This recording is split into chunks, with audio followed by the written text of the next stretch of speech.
I've been working very hard all these many years, as a restaurant owner, but I feel bored since you always need a challenge.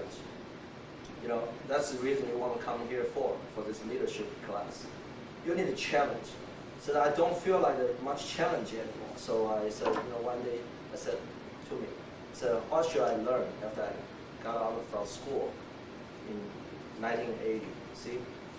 So I said, I probably learn something like insurance. So I said, okay. I started with life insurance agent, and then learned property casualty with auto and homeowner insurance.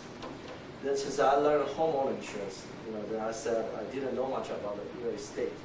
So I learned how to be a realtor. So that's the reason I'm a restaurant owner, insurance agent with Allstate now, and also realtor and mayor. But through the days, I got involved in different things. So I built up my confidence. I improved my knowledge in different areas, and I also improved my language. You see, most people like to get together with his own ethnic group. Doesn't matter if you are Chinese, Korean, or from Mexico, wherever, or from Africa. Everybody get together like to speak its native language, right? Everybody does the same thing. So as everybody want to do something for its own ethnic group. But I said, why don't I do something different? Give back to the community, just at large. So I remember 1999, Sally Grayson was still on the Dallas City Council. Her position was taken by Ron Latinsky now.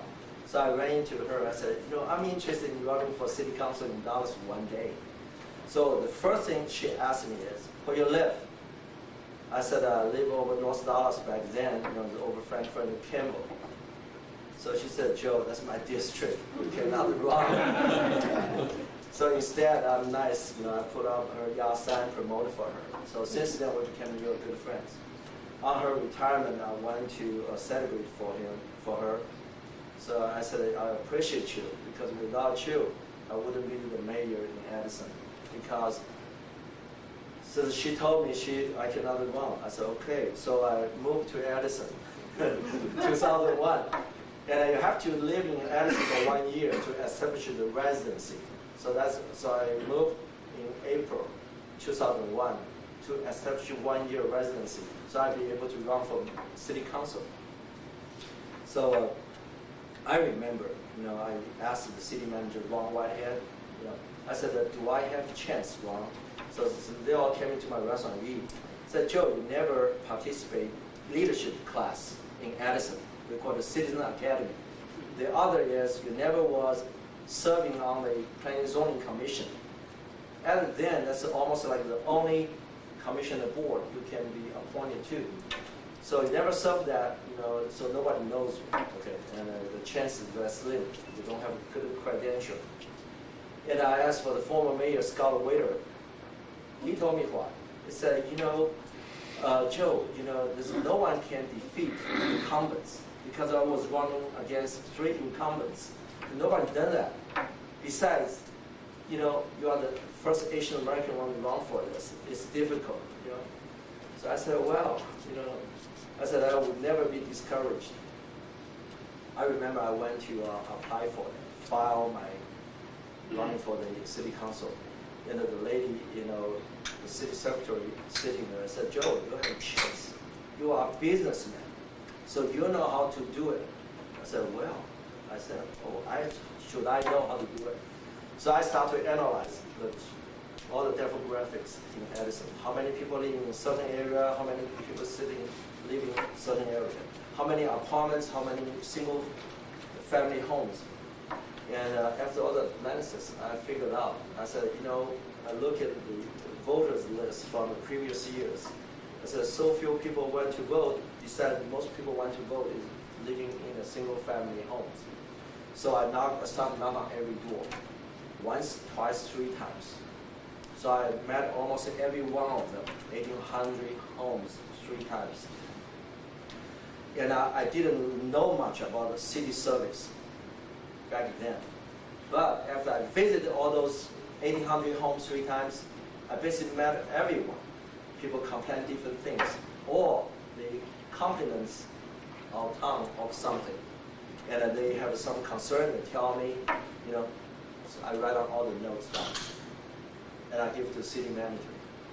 So city manager appreciates it because nobody ever done that. So he knows the problem. He'd be able to help to improve it, and then the residents appreciate me too, because I'm the first candidate ever went to see them. So I got the highest vote. And 2 years after that, you know, I run again, and then I got even higher votes. So I decided to run for mayor. This time is no easy, because my opponent, I hate to mention race, but my opponent is Caucasian. You know, he said that he has more experience, served on the council for 5 years. All my colleagues supported him. And you know, I didn't want to run for it because all the councils think I'm better, so they wanted me to run. So I said, you know what, I want to run it because I want to serve you better, because I care about you more. I never said any bad words against my opponent. Never do that. You have to prove yourself to them, what you want to do, what you can do, instead of bad mouth or something. So I knocked on every door 5 times this time. And I wore out 3 pairs of shoes. Back then I was not smart enough, because I still put on a suit, wear nice leather soles, shoes. So you walk miles every day. Of course you will wear out 3 pairs of shoes, but I get smarter. 2007, nobody wanted to run against me. 2009, last year, I wore the Rockport shoes. So it's more comfortable, and I knock on every door 3-4 times, but it never was one. So it's more comfortable, and protect my feet better. But since I was elected, the first thing I want to do as mayor, all those 3 years that I was on the council, I observed everything my predecessor, the former mayor, did. So some of those I learned, some of those I think he didn't do a good job. So how can I be better? So I want to learn the good things from him and get rid of the bad things and start my own good things.